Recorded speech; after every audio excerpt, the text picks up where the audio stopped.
Hello everyone, आज हम करने जा रहे हैं एंशिएंट हिस्ट्री का टॉपिक बुद्धिज़्म। परमार एसएससी की फैटमैन बुक से कवर करने जा रहे हैं आज हम ये टॉपिक। तो स्टार्ट करते हैं। अब इसके बारे में देखें बुद्धिज़्म।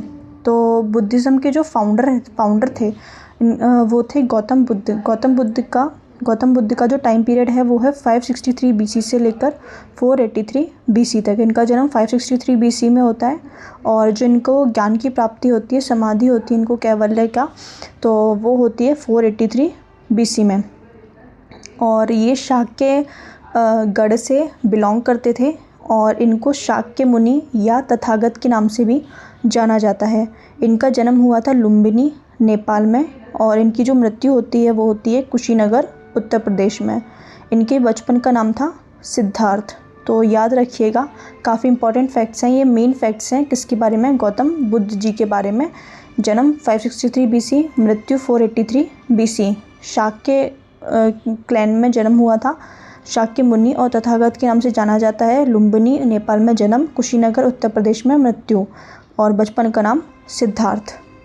फिर चलते हैं हमारे नेक्स्ट कि बुद्धिज़्म की फ़िलॉसफ़ी के बारे में पढ़ते हैं। हमने उनके बारे में तो देख लिया, गौतम बुद्ध के बारे में।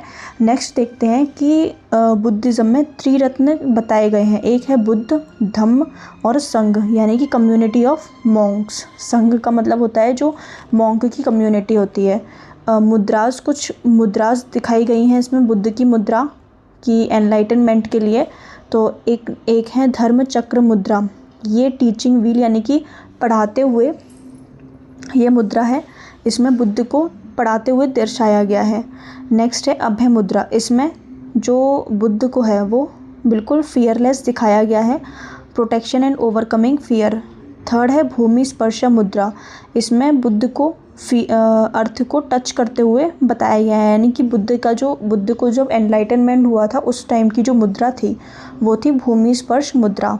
नेक्स्ट फोर्थ है वरद मुद्रा, इसमें बुद्ध को एक कंपैशनेट यानी कि करुणामय दिखाया गया है। एक है ध्यान मुद्रा, इसमें बुद्ध को मेडिटेशन करते हुए दिखाया गया है। फिर है वितर्क मुद्रा, जिसमें बुद्धिज़्म को रिप्रेजेंट किया गया है कि वो अपनी टीचिंग्स दे रहे हैं, डिस्कशंस कर रहे हैं अपने शिष्यों से।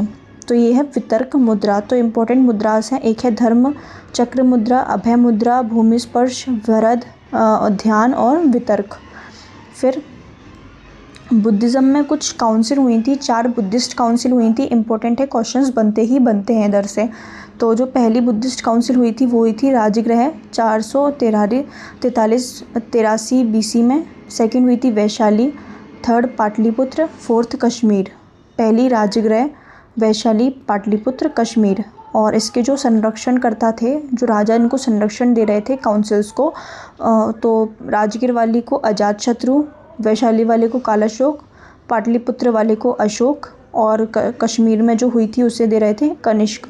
और इसके जो चेयरमैन थे चारों बुद्धिस्ट काउंसिल के, तो पहले के थे महाकश्यप, सेकंड के सबाकामी, तीसरे के मोगलीपुत्र टिस्स और चौथे के वसुमित्र। फिर फोर्थ बुद्धिस्ट जो काउंसिल हुई थी, इसमें जो बुद्धिज़्म था, बुद्धिस्ट रिलीजन था, उसको 2 भागों में बांट दिया गया। एक था महायान और एक था हीनयान। सेक्ट बांट दिए गए, जैसे कि जैनिज़्म में हमने पढ़ा था दिगंबर और श्वेतांबर, ऐसी बुद्धिज़्म में हीनयान और महायान के रूप में बांट दिया गया बुद्धिज़्म को। और एक और था वज्रयान।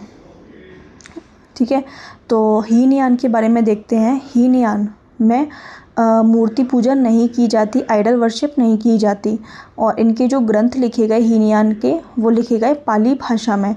और ये बुद्ध के पुनर्जन्म के बारे में भरोसा नहीं करते। और ये किस एरिया में, श्रीलंका, कंबोडिया, इंडिया, ये पूरे हमारे जो साउथ एशिया वाला पार्ट है इसमें ये काफ़ी प्रचलित है हीनयान। तो याद रखिएगा, हीनयान में मूर्ति पूजा जो हमारे इंडिया में देखते हैं, श्रीलंका हो गया, कंबोडिया हो गया, इन वाले रीजन में हीनयान शाखा में मूर्ति पूजा नहीं होती, पाली भाषा में इनके ग्रंथ पाए जाते हैं और बुद्ध का पुनर्जन्म नहीं माना गया। महायान में ये मूर्ति पूजा का प्रावधान है, मूर्ति पूजा करते थे, आइडल वर्शिप करते थे। इनके ग्रंथ संस्कृत में लिखे गए और बुद्ध का पुनर्जन्म इसमें माना गया है। और ये जो सेक्ट है वो महायान है, महायान वाला पोर्शन है, तो ये जो एरिया आता है, किस एरिया में इसे सबसे ज़्यादा माना जाता है, तो वो है जापान, चाइना, साउथ कोरिया, ये वाले रीजन में सबसे ज़्यादा देखा जाता है। वज्रयान ये तांत्रिक बुद्धिज़्म माना गया है। ये ईस्ट एशिया वाले पार्ट में देखते हैं, जैसे कि वेस्ट बंगाल हो गया, सिक्किम हो गया, नेपाल, ईस्ट एशिया, ये सब। और इसकी जो रूट्स हैं, जो जड़ हैं, वो हमें तिब्बत से देखने को मिलती हैं। कहाँ से आया ये? तिब्बत रीजन से निकलकर हमारे सामने आया। फिर हम देखते हैं हमारे बुद्धिज़्म में एक और सेक्ट है थेरावाद करके, एक हीनयान, महायान, वज्रयान, ये तीन तो हैं ही। फिर एक है थेरावाद। थेरावाद में ये हीनयान बुद्धिज़्म का सब ब्रांच है, मतलब इसका ही पार्ट है, किसका? हीनयान का। कौन सा? थेरावाद। इसका मतलब होता है, थेरावाद का मतलब होता है डॉक्ट्रिन ऑफ एल्डर्स, यानी बुज़ुर्गों के जो प्रिंसिपल्स बताए गए हैं वो इसमें किसमें बताए गए हैं? थेरावाद में। थेरा का मतलब होता है सीनियर साधु, मॉन्क्स। थेरा मतलब सीनियर मंक्स एंड वाद मतलब डॉक्ट्रिन, शिक्षाएं। तो ये सीनियर मॉन्क्स की शिक्षाएं, और इसका जो ओरिजिन हुआ था वो इंडिया में ही माना जाता है। थेराज सीनियर बुद्धिस्ट मॉन्क और थेरीज सीनियर बुद्धिस्ट नन्स। फिर इसके बाद हम टेक्स्ट के बारे में बात करते हैं, बुद्धिस्ट टेक्स्ट के बारे में। तो हमें त्रिपिटक देखने को मिलते हैं जो कि पाली भाषा में लिखे गए थे। एक है सूत्र पिटक, विनय पिटक और अभिधम्म पिटक। सूत्र पिटक में गौतम बुद्ध की जो टीचिंग्स थी, उनकी जो प्रवचन थे, वचन थे और उनकी जो डायलॉग्स थे वो लिखे गए हैं किसमें? सूत्र पिटक में। और इसे कंपाइल किया था, संकलन करता थे इसके कौन? आनंद। और इसको 5 भागों में विभाजित किया गया, जिसे बोलते हैं निकाय। और पिटक का मतलब होता है बास्केट। क्या होता है? बास्केट। तो सूत्र पिटक, जब भी पिटक आए तो उसका मतलब होता है क्या? बास्केट या टोकरी।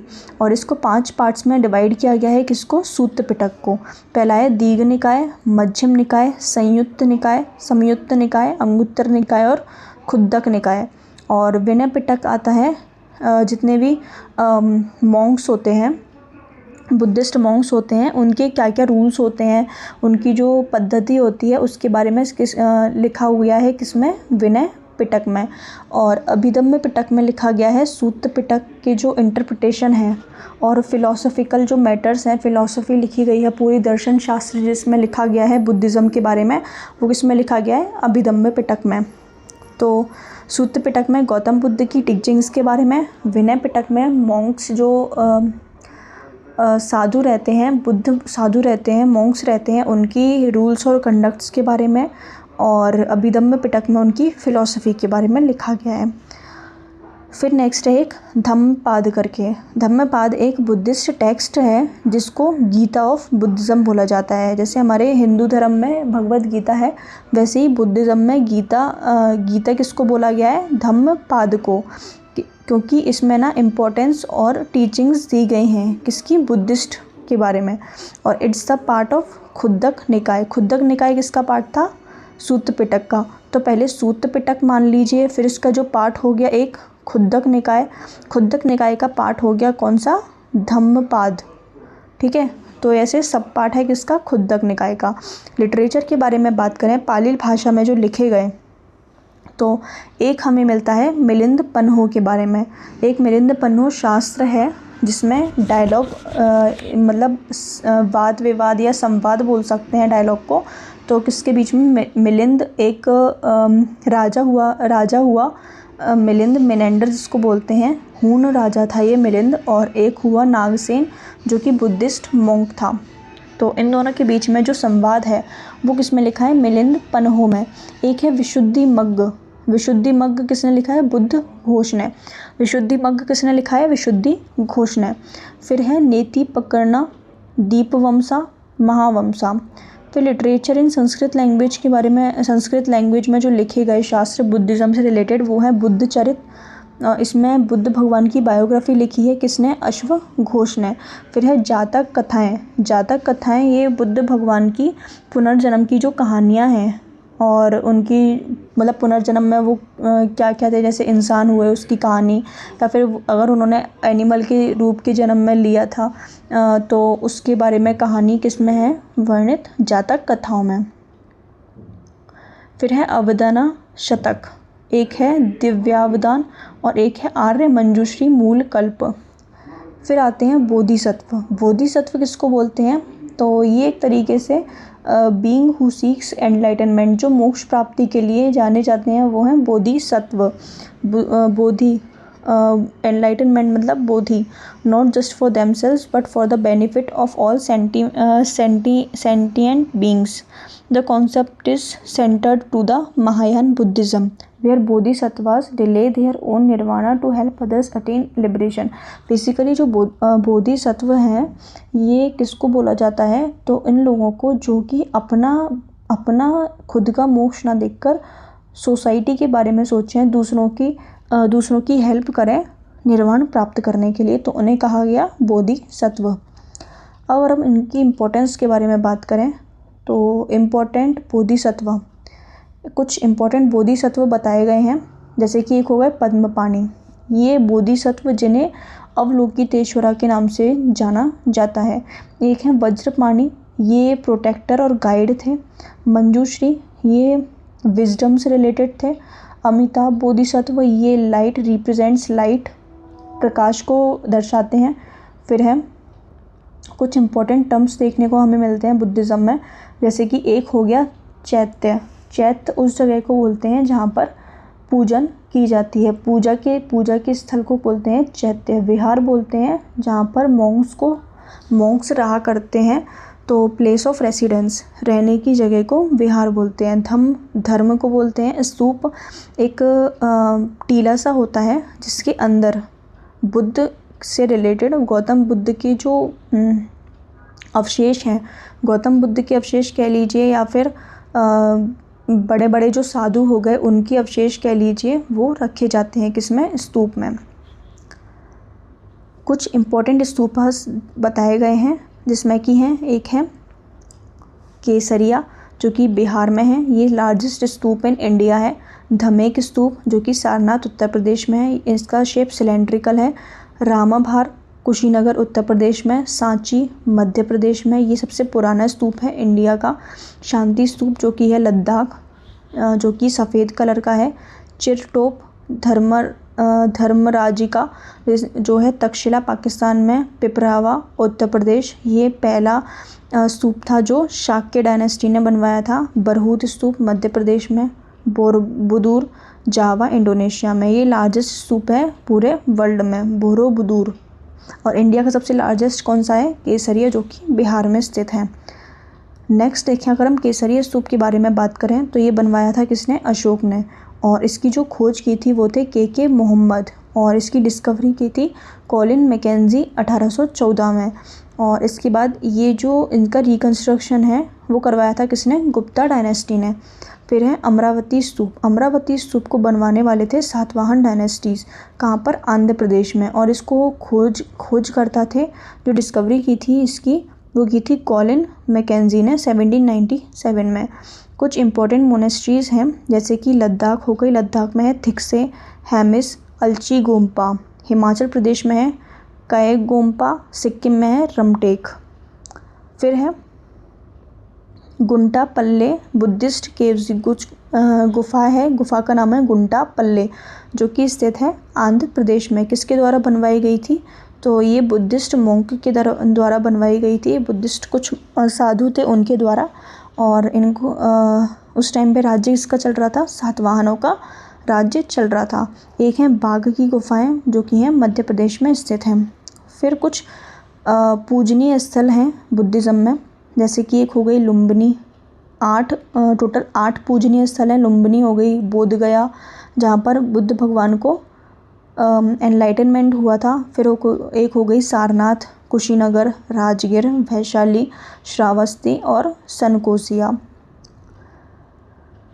फिर एक मोनेस्ट्री है नाम ड्रोलिंग, ये बुद्धिस्ट मोनेस्ट्री है, कहाँ पर, बायलाकुप्पे कर्नाटका में। इसे गोल्डन टेम्पल कहा जाता है, किसको, नाम ड्रोलिंग मोनेस्ट्री को। फिर अगर हम देखें बात करें कि एक टर्म आता है श्रमणाज। ये किसको बोलते हैं? वंडरिंग एसेटिक्स और monks in ancient India who renounced worldly life to pursue spiritual liberation through practices like meditation, austerity and ethical living. They were often associated with non Vedic traditions such as Buddhism and Jainism. फिर next देखें सांची स्तूप के बारे में। तो सांची स्तूप सबसे पुराना स्तूप है India का, अशोक द्वारा बनवाया गया था 3rd सेंचुरी में, और इसमें सैंडस्टोन का यूज़ हुआ है। किसके द्वारा? शुंग डायनेस्टी के द्वारा रिनोवेशन करवाया गया था तब। और इसमें 4 गेटवे बनवाए थे किसने? शुंग डायनेस्टी ने, जो कि रिप्रेजेंट करते हैं किसको? नॉर्थ, साउथ, वेस्ट और ईस्ट डायरेक्शन को। और ये बनवाया था सातवाहन्स ने ये गेटवेज बनवाए थे। और ये जो पहली डिस्कवरी हुई थी इनकी सांची स्तूप की, तो वो की थी किसने? हेनरी टेलर ने 1818 में। और यहाँ पर एक चैत्यागिरी फेस्टिवल मनाया जाता है, कहाँ पर? सांची में। और इसके बाद सांची स्तूप में बुद्ध भगवान के 2 शिष्य थे, सरीपुत्र और मोगलन। इनके अवशेष हमें देखने को मिलते हैं। तो ये फ़ोटो है सांची स्तूप की। स्ट्रक्चर देख सकते हैं आप। तो ये जो सबसे टॉप पर होता है इसे छत्र बोलते हैं, अम्ब्रेला। और ये जो ऐसी बॉक्स सा बना हुआ है स्क्वायर शेप में, इसे बोलते हैं यष्टि, स्पायर। और ये जो नेक्स्ट इसके बना हुआ है वो है हर्मिका। इसकी जो रेलिंग हो रखी है वो हर्मिका इसे बोलते हैं। और ये जो अंड जैसा शेप देख रहे हो, सर्कल जैसा, इसे बोलते हैं अंड, डोम। और ये जो रेलिंग सी बनी हुई है इसे बोलते हैं प्रदक्षिणा पथ। और ये जो रेलिंग बनी हुई है ये स्टोन की, वो है मेधी। और ये है तोरण, जिसे बोलते हैं गेटवे। ये पूरा गेट बना हुआ है, आप देख सकते हैं, तो इसे बोलते हैं तोरण। तो ये कुछ पार्ट्स थे सांची स्तूप के।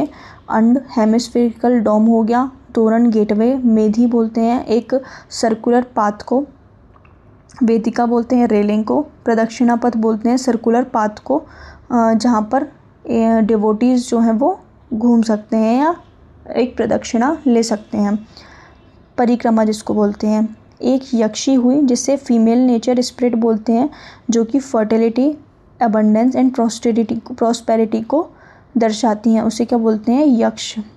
यहाँ पर हमें सांची स्तूप के तोरण द्वार में हमें उसका चित्र देखने को मिलता है। अनंता बुद्धिस्ट डॉक्ट्रिन है, जो कि परमानेंट सोल और सेल्फ डज नॉट एग्जिस्ट।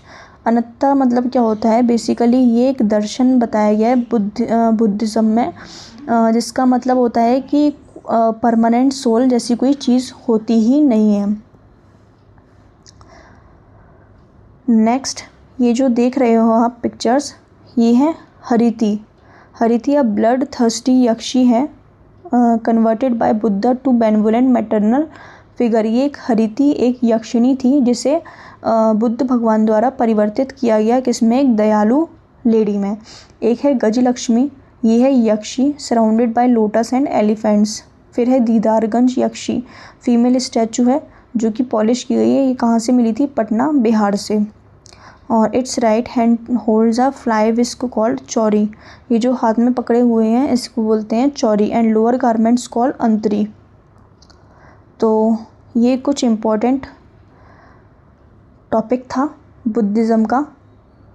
पूरा बुद्धिज़्म जो दे रखा है फैटमैन बुक में, परमार एसएससी की, तो ये पूरा टॉपिक दिया हुआ है, पढ़ लीजिएगा इसको, काफ़ी इम्पोर्टेंट है।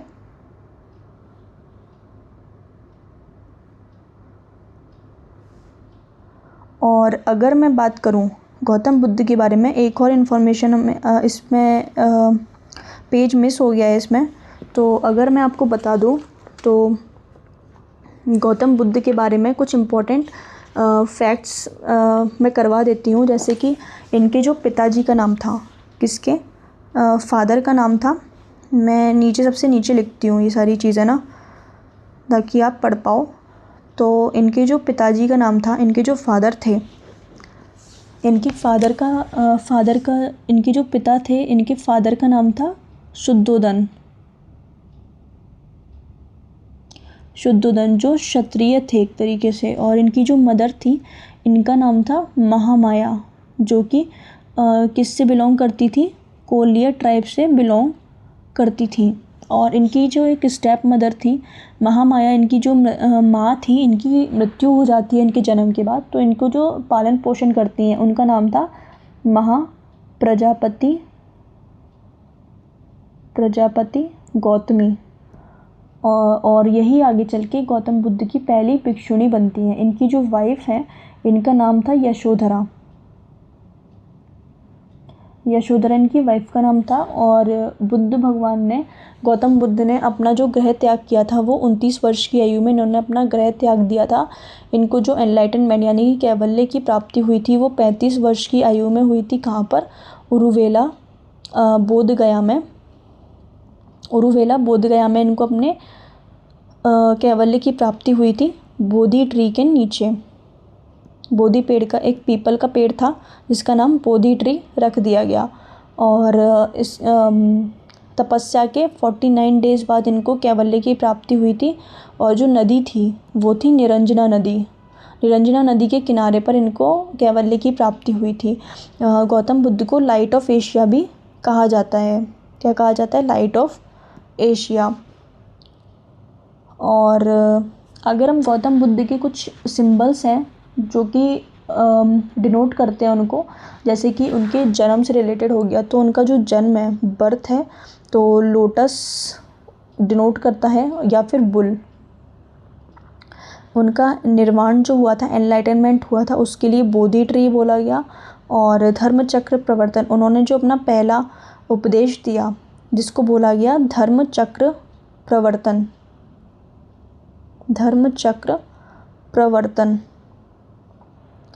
तो इसका जो सिंबल था वो था व्हील। और इनका जो हाउस रिनंसिएशन, जब ये अपना गृह त्याग कर जा रहे थे तो उस इवेंट को बोला गया महाभिनिष्क्रमण बोला गया। और इसका जो सिंबल था वो था हॉर्स। तो ऐसे याद कर लीजिएगा कि हॉर्स पर बैठकर वो, घोड़े पर बैठकर वो अपना गृह त्याग करके चले गए थे, तो उसको बोला गया महाभिनिष्क्रमण, यानी कि निष्क्रमण चले गए वो। और फिर उसके बाद उनकी डेथ हो जाती है, डेथ को बोला गया महापरिनिर्वाण।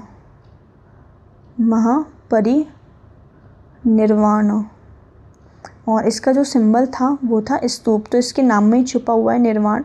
तो याद रखिएगा, डेथ हुई तो उनको निर्वाण प्राप्त हो गया। उन्होंने कुछ आर्य सत्य बताए, जिसके 4 आर्य सत्य बताए, 4 नोबल ट्रुथ बताए। ट्रुथ ऑफ सफरिंग, यानी कि दुनिया में सफरिंग ही सफरिंग है। दूसरा, उस सफरिंग का जो कारण है वो है हमारी डिज़ायर्स। पहले हो गई सफरिंग, फिर हो गई इसकी कॉज। सफरिंग का कॉज क्या है? हमारी डिज़ायर्स, हमारी जो इच्छाएं हैं वो हमारी सारी सफरिंग का कारण है। फिर उस सफरिंग का एंड भी बताया गया है कि उन सफरिंग को ख़त्म किया जा सकता है। और उस सफरिंग को ख़त्म करने के लिए, एंड करने के लिए कुछ हमें 8 फोल्ड पाथ बताए गौतम बुद्ध ने, 8 फोल्ड पाथ। और 8 फोल्ड पाथ को क्या नाम दिया गया? अष्टांगिक मार्ग नाम उसे दिया गया। और ये जो थे वो थे right mindfulness, right view, right concentration, right action, right livelihood, right intention, right speech, right effort. तो ये पूरे अष्टांगिक मार्ग बताए सफरिंग को ख़त्म करने के लिए। तो ये गौतम बुद्ध की टीचिंग थी। पूरा गौतम बुद्ध के बारे में पूरे चैप्टर था बुद्धिज़्म से रिलेटेड, जो कि परमार SSC में दिया गया है। एक पेज इसमें मिस हो गया है, वो मैं आपको PDF में कन्वर्ट करके दे दूँगी, जो कि उसमें दिया गया है। और अगर PDF चाहिए इसके लिए तो टेलीग्राम पर जुड़ जाइए, टेलीग्राम के चैनल पर प्रज्ञान क्लासेस के नाम पे। और इस चैनल को प्लीज़ सब्सक्राइब कर लीजिए ताकि और आगे आने वाले लेक्चर्स आपको मिलते रहें। मैं ऐसे ही पूरी बुक को कवर करवाऊँगी। तो मिलते हैं हम नेक्स्ट वीडियो में। Thank you so much.